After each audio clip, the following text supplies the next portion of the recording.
Hey all, Ron here from Military Images Magazine with a new episode of Life on the Civil War Research Trail. Today we're going back to 1886. If you were alive during that time period, the holidays were approaching in 1886, and you were shopping for a special Christmas gift for a family member or a friend who was obsessed with the Civil War. Well, bookstores across the country had the perfect answer: a brand new book, McClellan's Own Story. Major General George B. McClellan needs no introduction to you students of the Civil War. The charismatic commander of the U.S. Army of the Potomac in 1861 and 1862, he failed to capture Richmond by way of the Virginia Peninsula and stopped the invasion of General Robert E. Lee's Army of Northern Virginia at Antietam. After Lincoln removed him from command, McClellan ran for president against him and lost in 1864. This image, which I recently added to my collection, shows Little Mac, as he was affectionately known by the soldiers who loved him, is pictured with his back to the camera. This is a most unusual pose for anyone during the Civil War period. You students of mid-19th century photography, you'll find images of individuals that have their backs fully turned to the camera, and it's sometimes seen it's an unusual pose, but this artful pose of Little Mac at a three-quarters view, exposing his broad shoulders, straps with his general's insignia, and his face and profile, I think is suggestive of the brazen conduct towards Lincoln, Secretary of War Edwin M. Stanton, and other political figures during the early part of the war. To my eye, this portrait represents how McClellan famously or infamously turned his back on the Lincoln administration. There can be no doubt that the internal conflict between Little Mac and the executive branch contributed to his downfall and significantly impacted the military progress of the war's Eastern Theater, the overall war effort, and the loss of many additional lives that might have been saved. It can also be fairly stated that the Lincoln administration, confronted with a civil war of epic proportions and no precedent, was bound to make mistakes as it blazed a trail to victory. Little Mac told his version of events in McClellan's Own Story. 678-page book. It was published in 1886, as I mentioned, a year after his death from a short and unexpected illness. In his own words, McClellan writes about the conspiracy at the highest level of government against him as the future of the Republic hung in the balance. McClellan fired accusation after accusation at Secretary of War Stanton, who did as much as anyone to end the general's power and influence. McClellan also reveals his lack of emotional intelligence, narcissism, and arrogance that fanned the flames of war between himself and the political leaders with whom he needed to align to lead the Union to victory.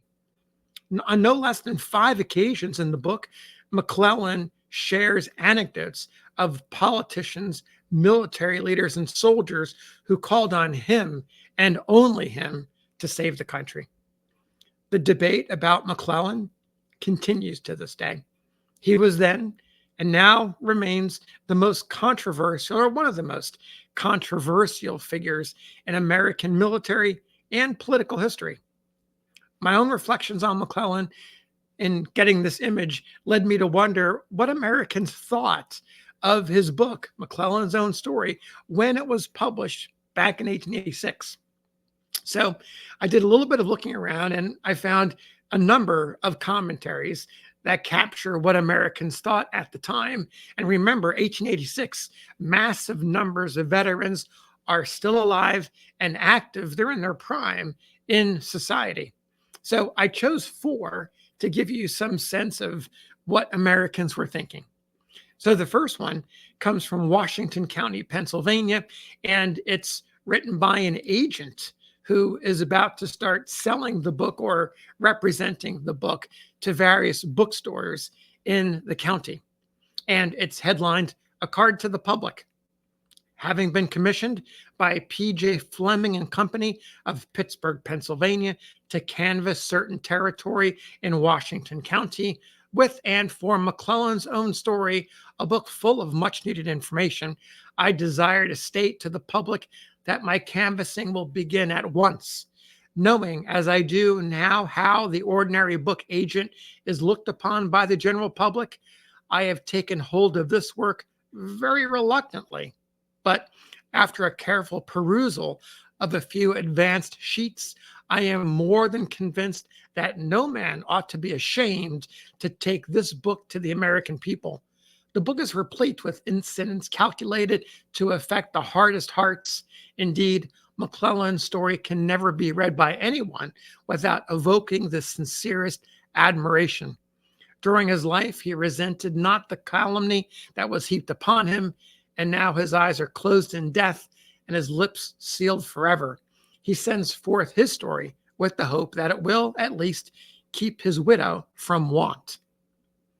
Quite an interesting tidbit. I think our agent sounds to me, at least, like he was not a McClellan fan. Here's another story. This comes from the San Francisco Examiner in California, and it is a review, a genuine review.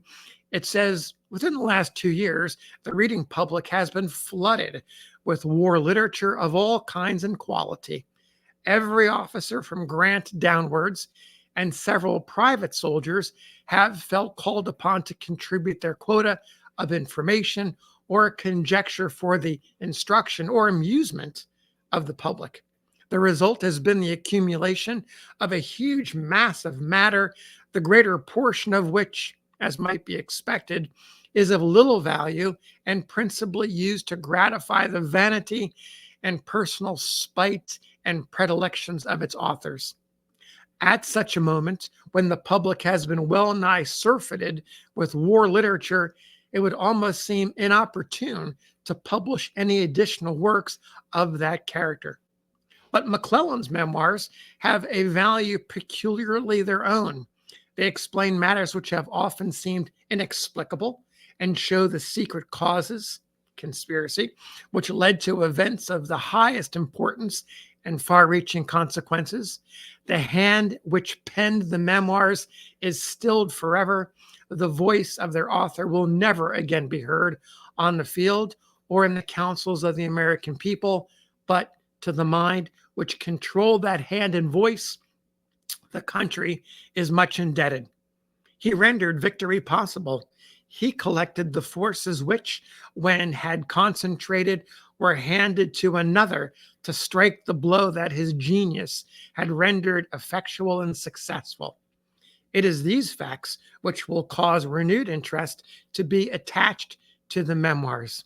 McClellan knew all along to whose animosity and jealousy he was sacrificed, but he was too good a patriot, too faithful a soldier to complain. Now, however, most of the principal actors in the mighty drama have passed to their accounts. Many have put on record their testimony before they join the great majority, and among them comes the testimony of one who knew the facts and whose evidence, backed by authority and unimpeached veracity, will have to be accepted as being the true inwardness of the fateful events of which they treat.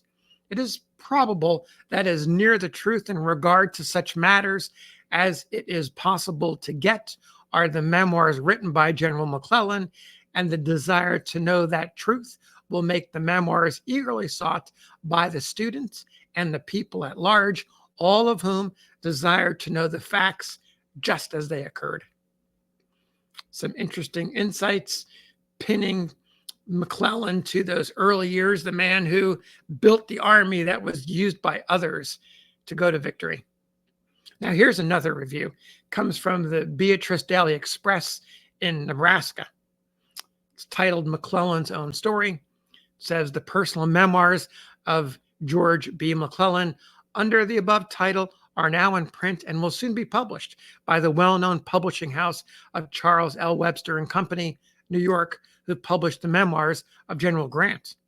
The book contains 700 pages filled with elegant illustrations from photographs made during the war and sketches on battlefields.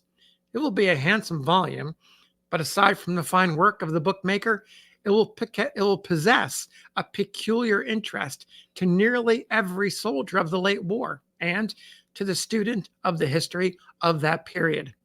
No general ever commanded a finer army than McClellan's Army of the Potomac. Few generals, perhaps, ever knew more of the art of war than he. Few officers were ever so well beloved by their troops, and it is doubtful whether there was ever an officer in any of the armies of this country who has been so severely and generally criticized as McClellan. This volume, the material which was prepared by General McClellan just previous to his death, tells his own story. It gives correspondence that passed between himself and President Lincoln, official orders and reports, and the private correspondence written from the Army to his young wife. It will be a valuable contribution to the history of the rebellion, and if General McClellan has been misunderstood or wrongly criticized, it will serve a good purpose in setting him right with the generations that have followed and are to follow after.